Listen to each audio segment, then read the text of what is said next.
Ketika sakit Rasulullah semakin parah, Allah memerintahkan malaikat maut untuk turun ke bumi.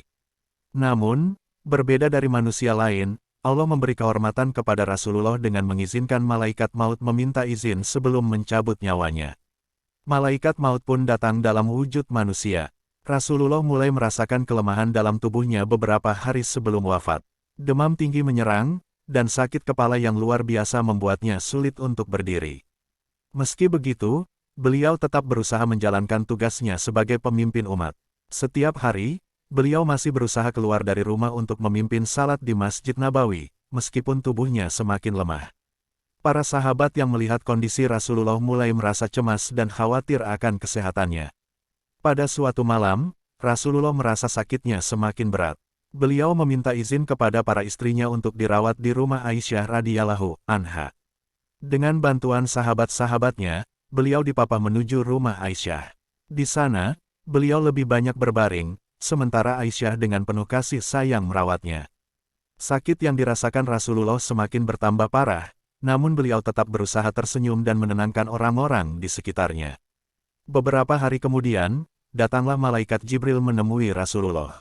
Dengan wajah teduh dan penuh kelembutan, Jibril berkata, "Wahai Muhammad, sesungguhnya Allah telah merindukanmu.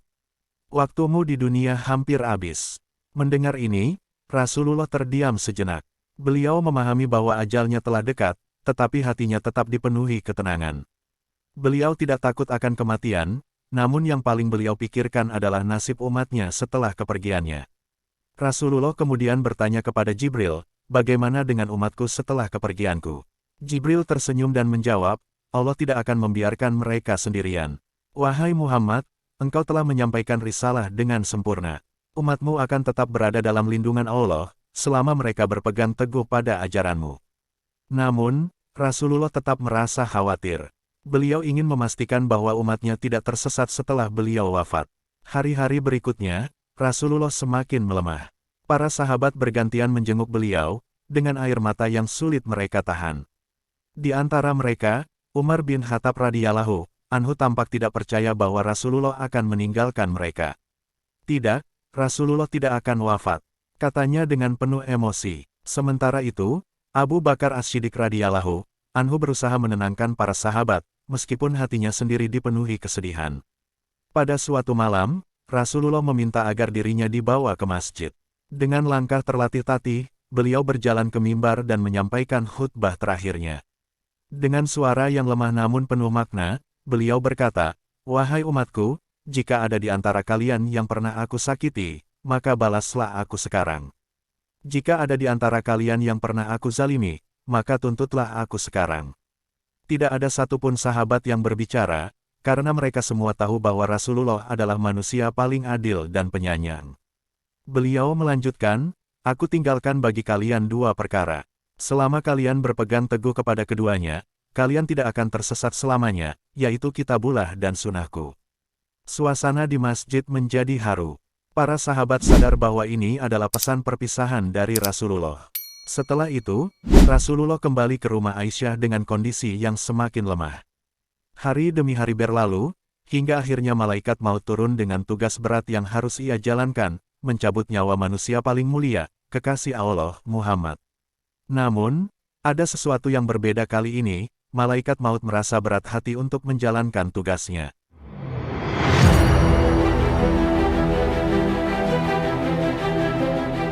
Rasulullah mulai merasakan kelemahan dalam tubuhnya beberapa hari sebelum wafat.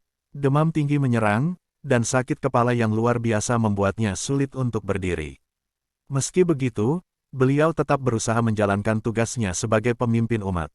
Setiap hari, beliau masih berusaha keluar dari rumah untuk memimpin salat di Masjid Nabawi, meskipun tubuhnya semakin lemah.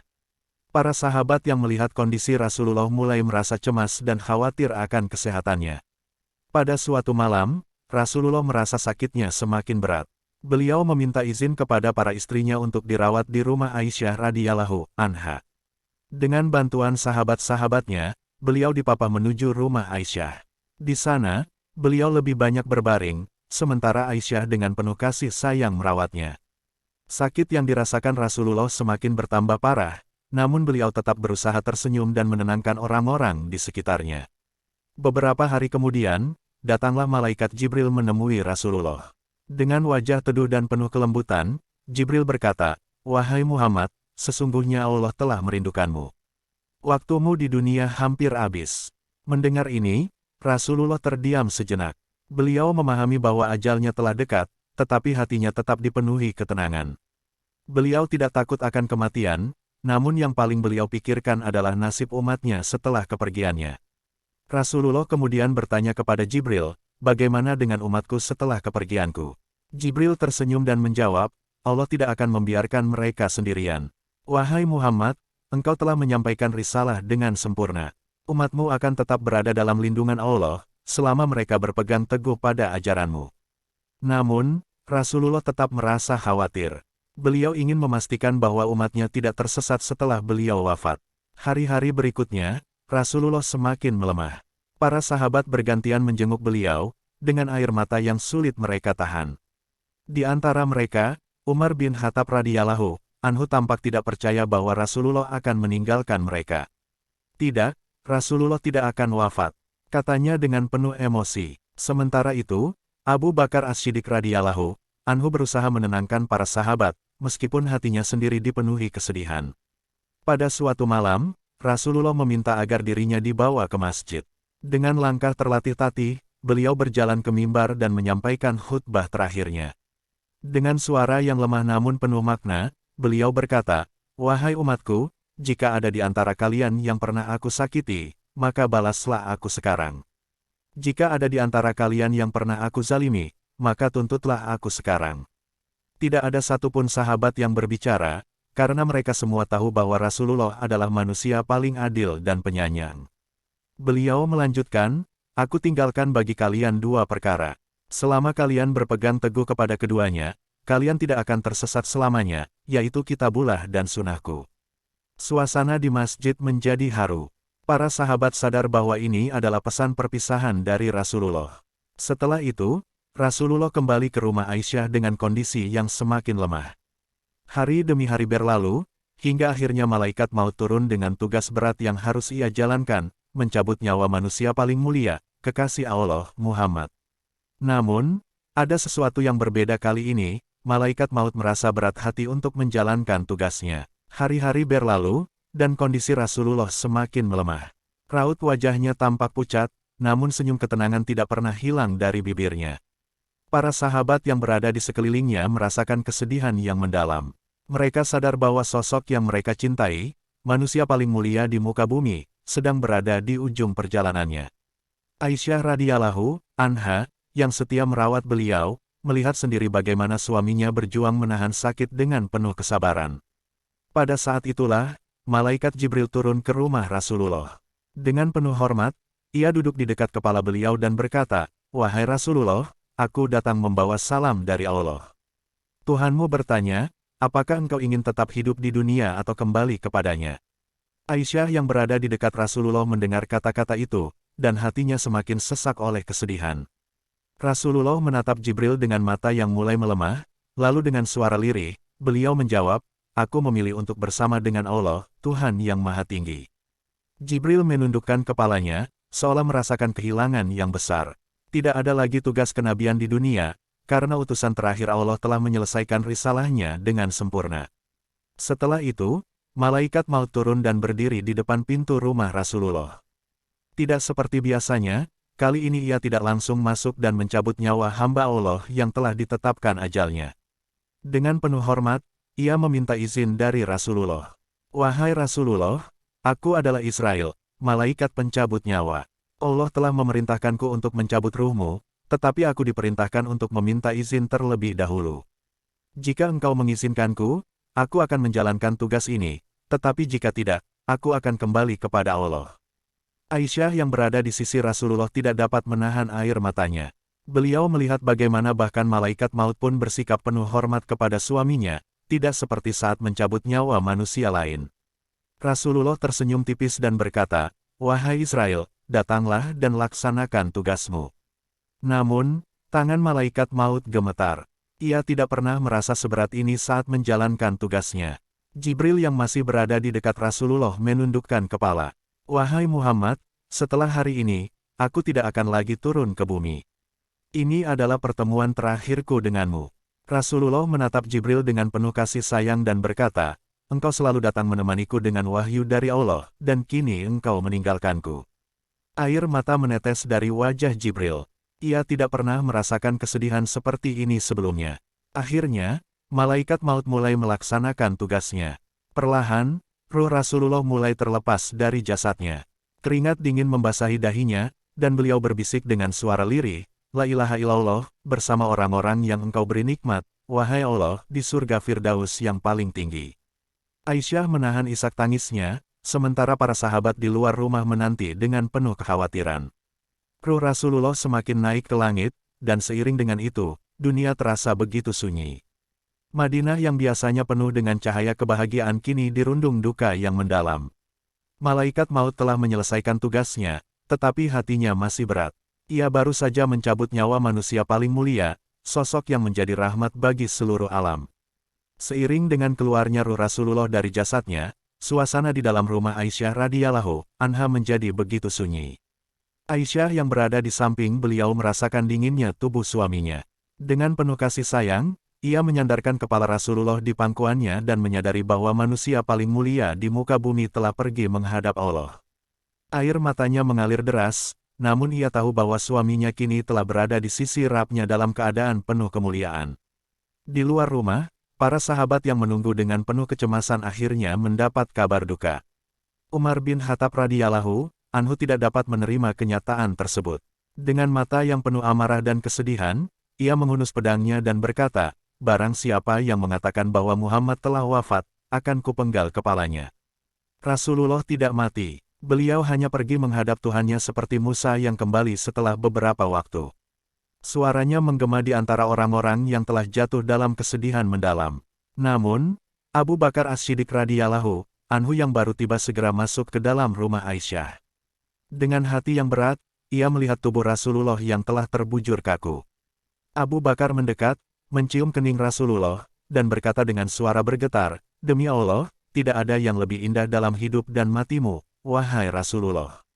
Ia kemudian keluar menemui para sahabat yang masih dalam kebingungan dan ketidakpercayaan. Abu Bakar naik ke mimbar dan berkata dengan suara tegas namun penuh kelembutan, wahai manusia. Barang siapa yang menyembah Muhammad, maka Muhammad telah wafat.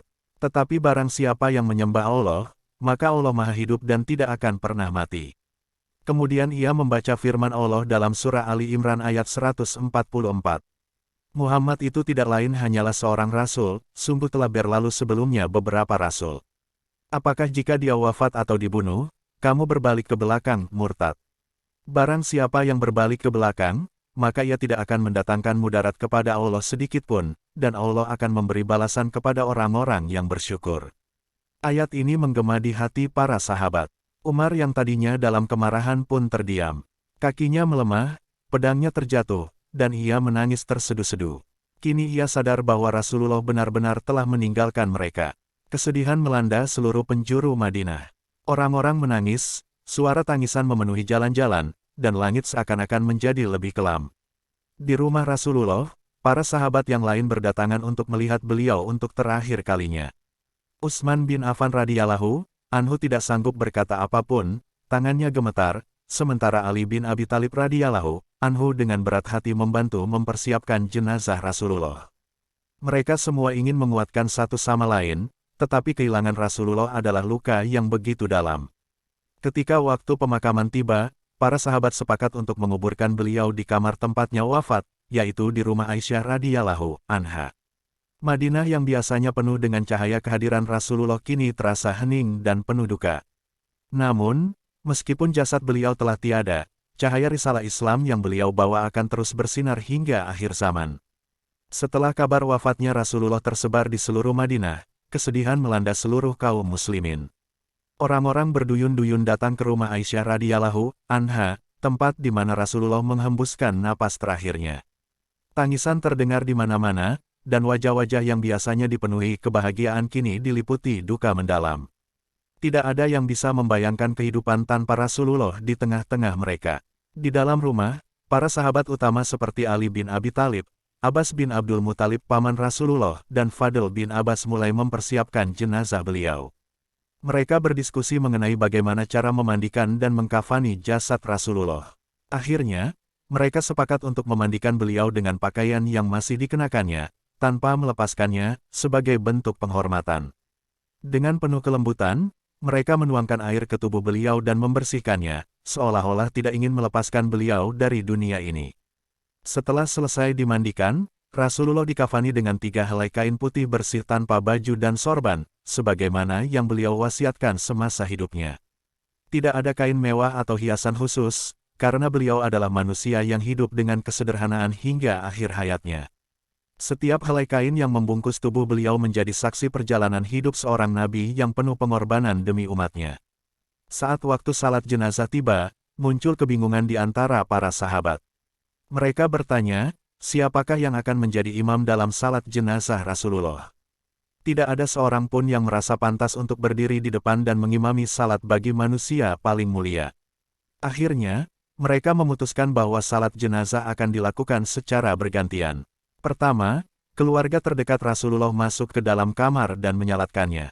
Setelah itu, para sahabat Muhajirin dan Ansar masuk dalam kelompok-kelompok kecil untuk salat jenazah tanpa imam, sebagai bentuk penghormatan terakhir. Suasana haru menyelimuti Madinah. Kaum wanita, anak-anak, dan seluruh penduduk kota menunggu giliran untuk memberikan penghormatan terakhir kepada Rasulullah. Tidak ada tangisan yang keras, hanya suara lirih doa yang terus mengalir, mengiringi kepergian beliau ke alam barzakh. Para sahabat merasa seakan-akan mereka baru saja kehilangan bagian terpenting dari hidup mereka. Setelah seluruh umat Islam di Madinah selesai menyalatkan Rasulullah, muncul pertanyaan lain, di mana beliau akan dimakamkan. Sebagian sahabat mengusulkan agar beliau dimakamkan di Masjid Nabawi, sebagian lagi menyarankan di Baqi, tempat pemakaman kaum muslimin. Namun, Abu Bakar As-Siddiq kemudian menyampaikan sabda Rasulullah yang pernah ia dengar, seorang nabi dimakamkan di tempat ia wafat. Dengan demikian, diputuskan bahwa Rasulullah akan dimakamkan di kamar Aisyah radhiyallahu anha, tempat beliau menghembuskan napas terakhirnya. Dengan penuh kehati-hatian, Ali bin Abi Thalib dan beberapa sahabat lainnya menggali liang lahat di dalam kamar itu. Jenazah Rasulullah kemudian diturunkan ke dalam kubur dengan penuh rasa hormat dan cinta. Air mata para sahabat tidak terbendung lagi, karena mereka sadar bahwa ini adalah perpisahan terakhir mereka dengan Rasulullah di dunia. Malam itu, bumi Madinah merasakan kehilangan yang tak tergantikan. Namun, meskipun jasad beliau telah tiada, ajaran dan cahaya Islam yang beliau bawa akan terus menyinari dunia hingga akhir zaman. Malam itu, Madinah diselimuti kesedihan yang mendalam. Cahaya bulan yang biasanya menerangi kota seakan meredup, dan suasana begitu hening. Para sahabat yang telah selesai menyalatkan jenazah Rasulullah kini berkumpul untuk melaksanakan pemakaman. Mereka yang menggali liang lahat melakukannya dengan penuh kehati-hatian, seakan tidak ingin melukai tanah yang akan menjadi tempat peristirahatan terakhir manusia paling mulia. Ali bin Abi Thalib, Abbas bin Abdul Muthalib, dan Fadl bin Abbas turun ke dalam liang lahat. Dengan tangan yang gemetar, mereka dengan lembut menurunkan jasad Rasulullah ke dalam kubur. Tidak ada suara kecuali isak tangis yang tertahan. Mereka seakan tidak ingin melepaskan Rasulullah, tetapi mereka tahu bahwa ini adalah ketetapan Allah. Dengan penuh kehormatan, mereka membaringkan beliau menghadap kiblat, lalu menutup liang lahat dengan tanah yang lembut. Setiap gumpalan tanah yang ditaburkan ke atas makam Rasulullah terasa begitu berat bagi para sahabat. Mereka tidak pernah membayangkan hari di mana mereka harus mengucapkan selamat tinggal kepada manusia yang telah membawa mereka dari kegelapan menuju cahaya Islam. Abu Bakar As-Siddiq berdiri dengan wajah penuh ketegaran, meskipun hatinya hancur. Umar bin Khattab yang biasanya gagah perkasa kini tak kuasa menahan air mata. Utsman bin Affan terdiam dalam duka mendalam, dan Ali bin Abi Thalib menundukkan kepalanya, merasakan kehilangan yang begitu besar. Setelah makam Rasulullah tertutup sepenuhnya, suasana semakin hening. Para sahabat duduk di sekitar makam, berdoa dengan penuh haru. Beberapa dari mereka masih tidak percaya bahwa Rasulullah kini telah tiada. Madinah yang biasanya dipenuhi cahaya keberkahan kini terasa sepi dan sunyi. Tidak ada lagi suara lembut Rasulullah yang memberi nasihat, tidak ada lagi senyuman hangat yang menyapa mereka setiap pagi. Setelah pemakaman selesai, para sahabat kembali ke rumah masing-masing dengan langkah berat. Namun, ada satu hal yang mereka sadari, Meskipun jasad Rasulullah telah dimakamkan, ajarannya akan tetap hidup selamanya. Beliau telah meninggalkan warisan yang tidak akan pernah pudar, Al-Quran dan Sunnah-Nya. Cahaya Islam akan terus bersinar, dan tugas mereka kini adalah menjaga serta menyebarkan risalah yang telah beliau perjuangkan seumur hidupnya. Di rumah, Aisyah radhiyallahu anha masih duduk termenung di dekat tempat yang kini menjadi makam suaminya. Air mata masih mengalir di pipinya, tetapi hatinya dipenuhi rasa syukur karena ia diberi kesempatan untuk menemani Rasulullah hingga saat terakhirnya. Ia mengingat bagaimana Rasulullah menghembuskan napas terakhir di pangkuannya, dengan keringat dingin di dahi dan kata-kata terakhir yang penuh makna. Bersama para nabi, orang-orang solih, syuhada, dan orang-orang yang beriman, itulah harapan terakhir Rasulullah, untuk bertemu dengan para kekasih Allah di surga. Madinah perlahan mulai menerima kenyataan bahwa Rasulullah telah tiada. Namun, kesedihan masih terasa di setiap sudut kota. Kaum muslimin dari berbagai penjuru mulai berdatangan ke Madinah, ingin memberikan penghormatan terakhir, meskipun mereka terlambat untuk melihat Rasulullah sebelum wafat. Setiap orang yang mendengar kabar ini merasakan duka yang begitu dalam, karena mereka tahu bahwa mereka telah kehilangan manusia terbaik yang pernah hidup di muka bumi. Meskipun hari-hari tanpa Rasulullah terasa berat, para sahabat tahu bahwa mereka harus melanjutkan perjuangan beliau. Islam harus tetap tegak, dan mereka harus menjaga warisan yang telah Rasulullah tinggalkan. Kesedihan mereka berubah menjadi tekad untuk tetap berada di jalan yang benar, untuk mempertahankan agama Allah, dan untuk memastikan bahwa cahaya Islam akan terus menerangi dunia hingga akhir zaman. Setelah pemakaman Rasulullah selesai, Madinah terasa berbeda. Kota yang dulu penuh dengan cahaya keberkahan kini diselimuti kesedihan mendalam. Para sahabat yang biasanya berkumpul di masjid untuk mendengarkan ajaran beliau kini hanya bisa mengenang setiap kata-kata yang pernah beliau sampaikan. Tidak ada lagi suara lembut Rasulullah yang membimbing mereka, tidak ada lagi senyum hangat yang menyapa setiap orang yang ditemuinya. Umat Islam kini menghadapi kenyataan bahwa mereka harus melanjutkan kehidupan tanpa pemimpin dan teladan mereka. Namun, meskipun Rasulullah telah tiada, ajaran yang beliau bawa tetap hidup di hati setiap sahabat. Abu Bakar As-Siddiq, yang sejak awal menunjukkan ketegaran luar biasa, berusaha menenangkan kaum muslimin. Ia mengingatkan mereka bahwa Allah lah yang maha hidup dan tidak akan pernah mati, sementara Rasulullah hanyalah seorang utusan yang telah menyelesaikan tugasnya di dunia. Salah satu hal yang membuat suasana semakin berat adalah bagaimana para sahabat harus melanjutkan pemerintahan Islam tanpa Rasulullah. Abu Bakar, sebagai sahabat terdekat dan orang yang paling dipercaya oleh Rasulullah, akhirnya dibayat sebagai khalifah pertama. Ia mengambil tanggung jawab besar untuk menjaga kestabilan umat Islam, memastikan bahwa mereka tetap berpegang teguh pada ajaran yang telah diwariskan oleh Rasulullah. Ketika Abu Bakar naik ke mimbar untuk menyampaikan pidato pertamanya sebagai khalifah, suaranya bergetar. "Wahai manusia," katanya, "aku telah dipilih untuk memimpin kalian, padahal aku bukanlah yang terbaik di antara kalian. Jika aku berbuat baik, maka dukunglah aku. Jika aku menyimpang, maka luruskan aku. Taatilah aku selama aku menaati Allah dan Rasul-Nya. Tetapi jika aku menyimpang dari jalan Allah dan Rasul-Nya, maka tidak ada kewajiban bagi kalian untuk mentaatiku." Kata-katanya sederhana, tetapi penuh makna. Hari-hari pertama tanpa Rasulullah sangatlah sulit. Banyak orang yang merasa kehilangan arah, dan bahkan ada sebagian kaum muslimin yang terguncang imannya. Beberapa suku di luar Madinah mulai menolak membayar zakat, sementara yang lain mencoba memberontak. Ancaman dari orang-orang yang murtad pun mulai muncul. Tantangan besar ini menguji kekuatan dan keteguhan hati para sahabat dalam menjaga agama yang telah Rasulullah bawa dengan penuh pengorbanan. Di sisi lain, rumah Aisyah radhiyallahu anha yang kini menjadi makam Rasulullah menjadi tempat yang sering dikunjungi oleh para sahabat. Mereka datang untuk mengenang Rasulullah, berdoa, dan menguatkan satu sama lain. Aisyah sendiri masih berusaha menyesuaikan diri dengan kenyataan bahwa suaminya telah tiada. Namun, ia tahu bahwa hidupnya masih memiliki tujuan besar, menyebarkan ilmu dan sunnah Rasulullah kepada generasi mendatang. Meskipun kesedihan masih menyelimuti, perlahan-lahan kaum muslimin mulai bangkit. Mereka menyadari bahwa tanggung jawab untuk menjaga Islam kini ada di tangan mereka. Rasulullah telah menyampaikan risalahnya dengan sempurna, dan tugas mereka adalah untuk tetap setia pada ajarannya. Cahaya Islam tidak boleh padam hanya karena kepergian Rasulullah, justru sebaliknya, mereka harus semakin bersemangat untuk menyebarkannya ke seluruh dunia. Madinah tanpa Rasulullah terasa berbeda, tetapi semangat perjuangan beliau tetap hidup di hati para sahabat dan kaum muslimin. Dengan tekad yang kuat, mereka berjanji untuk menjaga agama ini dengan sebaik-baiknya, memastikan bahwa warisan Rasulullah akan terus lestari hingga akhir zaman. Meskipun Rasulullah telah tiada, ajaran dan warisannya tetap hidup di hati para sahabat dan kaum muslimin. Setiap perkataan dan perbuatannya menjadi pedoman dalam menjalani kehidupan, seakan-akan beliau masih ada di tengah-tengah mereka. Di setiap sudut Madinah, di rumah-rumah kaum muslimin, dan di masjid-masjid, orang-orang terus membicarakan sunnah beliau, mengingatkan satu sama lain untuk tetap berpegang teguh pada ajaran Islam. Abu Bakar As-Siddiq, sebagai khalifah pertama, menghadapi tugas berat dalam menjaga stabilitas umat Islam. Banyak suku di luar Madinah yang mulai menunjukkan tanda-tanda perpecahan. Beberapa menolak membayar zakat, bahkan ada yang mengaku sebagai nabi baru. Ini menjadi ujian besar bagi kaum muslimin setelah wafatnya Rasulullah. Namun, Abu Bakar tidak gentar.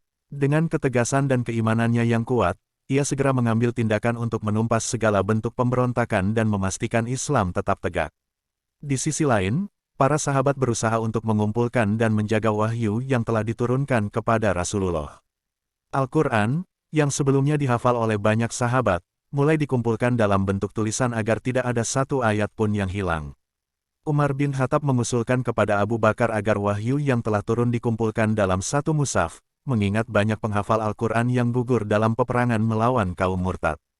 Abu Bakar awalnya ragu, tetapi setelah berdiskusi dengan para sahabat, ia menyadari bahwa ini adalah langkah yang sangat penting bagi keberlangsungan Islam. Sementara itu, di rumahnya, Aisyah radhiyallahu anha terus berperan sebagai sumber ilmu bagi kaum muslimin. Ia mengajarkan sunnah Rasulullah, meriwayatkan hadis, dan memberikan nasihat kepada siapapun yang datang menemuinya. Sebagai istri yang paling dekat dengan Rasulullah di akhir hayatnya, ia menyimpan banyak kenangan dan ilmu yang sangat berharga tentang kehidupan dan ajaran beliau. Kaum muslimin di Madinah juga mulai memahami bahwa meskipun mereka tidak lagi bisa bertemu langsung dengan Rasulullah, mereka tetap bisa merasakan keberadaannya melalui sunnah dan teladan yang ditinggalkannya. Setiap kali mereka menegakkan salat, membaca Al-Quran, berzikir, atau berbuat baik kepada sesama, mereka merasa semakin dekat dengan Rasulullah.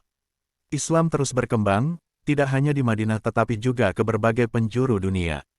Para sahabat mulai menyebarkan risalah Islam ke luar Jazirah Arab, melanjutkan misi yang telah Rasulullah amanahkan kepada mereka. Pasukan Muslim mulai bergerak ke Persia, Romawi, dan berbagai wilayah lainnya, membawa cahaya Islam ke tempat-tempat yang belum mengenalnya. Meskipun dunia terus berubah, satu hal yang tetap abadi adalah pesan Rasulullah, Islam akan terus bersinar hingga akhir zaman. Cahaya itu tidak akan padam selama ada orang-orang yang beriman dan berpegang teguh pada ajaran yang beliau bawa. Setiap muslim memiliki tanggung jawab untuk menjaga dan menyebarkan ajaran ini, memastikan bahwa warisan Rasulullah tetap hidup di setiap generasi. Kini, meskipun makam Rasulullah terletak di Madinah, hatinya tetap hidup dalam jiwa setiap muslim yang mengikuti ajarannya. Rasulullah telah meninggalkan dunia ini, tetapi cahaya Islam yang beliau bawa akan terus menerangi kehidupan umat manusia hingga hari kiamat.